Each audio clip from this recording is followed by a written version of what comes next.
Do you remember Pokémon Colosseum and Pokémon XD Gale of Darkness? These are the closest things to mainline Pokémon games that exist on the GameCube, and I have some great memories from them. They also have some amazing music and my personal favorite character in the franchise. So, I decided to make a video looking back at the games. Pokémon Colosseum was developed by Genius Sonority and originally released on the Nintendo GameCube on November 21st, 2003 in Japan. It came to North America on March 22nd, 2004, and Europe on May 14th, 2004. The game takes place in the Ore region, where you play as Wes, who is by far the most badass Pokémon protagonist. Wes is a former member of the organization Team Snag'em, who uses a device called the Snag Machine to steal other people's Pokémon.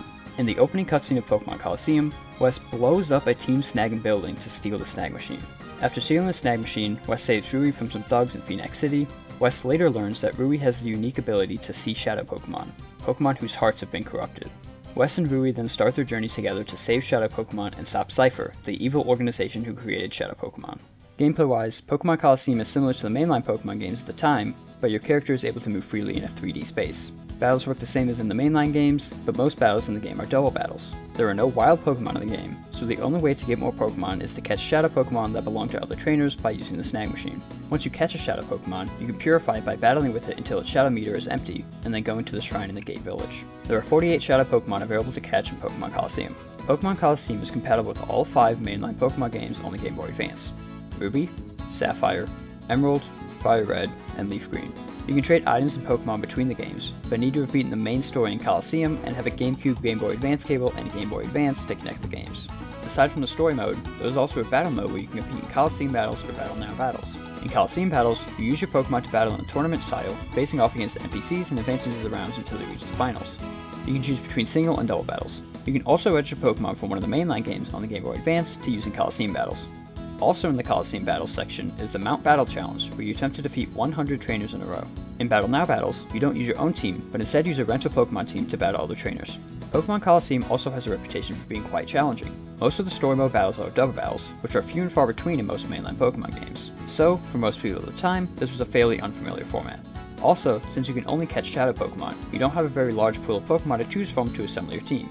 And, frankly, a lot of the obtainable Pokemon in Colosseum kind of suck. There just aren't a lot of good Pokemon stat-wise to choose from. If you don't know much about a Pokemon's base stats, your team could end up looking like this, and that would make the game much more difficult to play through. Pokemon XD Gale of Darkness was also developed by Genius Sonority and originally released on the Nintendo GameCube on August 4th, 2005 in Japan. It came to North America on October 3rd, 2005 and Europe on November 18th, 2005. The game takes place in the Ore region about 5 years after the events of Pokemon Colosseum. You play as Michael, whose mother works at a Pokemon HQ lab. The game starts with you battling in a battle simulator, and then you are tasked with finding your sister Jovi at Kamiko's house. After returning to the Pokemon HQ lab with your sister, Professor Crane gives you the Snag Machine, which again allows the player to catch other trainer Shadow Pokemon, as well as allowing you to see Shadow Pokemon. After receiving the Snag Machine, Crane is kidnapped by members of Cypher, and Michael sets off on a journey to stop Cypher and save Shadow Pokemon. Gameplay is the same as in Pokemon Colosseum, and most battles are still double battles. However, Pokemon XD allows you to catch wild Pokemon by going to one of the 3 Pokespots and leaving food for them.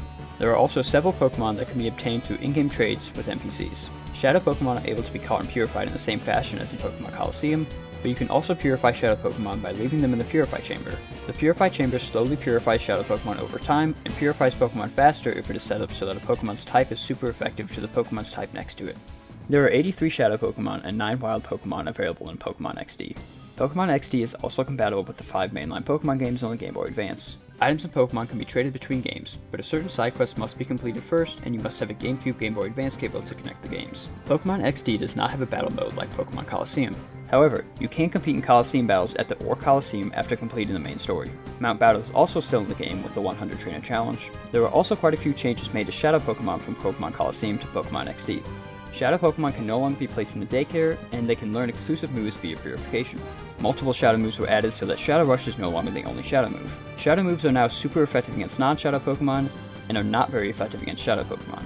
And, the best change by far, Shadow Rush no longer causes recoil damage. The amount of times that a Shadow Pokemon killed itself with Shadow Rush to avoid being caught in Pokemon Colosseum was way too many.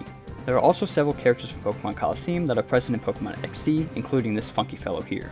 Difficulty-wise, Pokemon XD is generally considered to be more challenging than most mainline Pokemon games, but not quite as challenging as Pokemon Colosseum. Along with battles just seeming to be easier in Pokemon XD than in Pokemon Colosseum, there are also more obtainable Pokemon in XD, and, therefore, more Pokemon that don't have absolutely abysmal stats. Well, that covers everything I want to talk about today. If you enjoyed this video, consider leaving a like and subscribing if you're not already.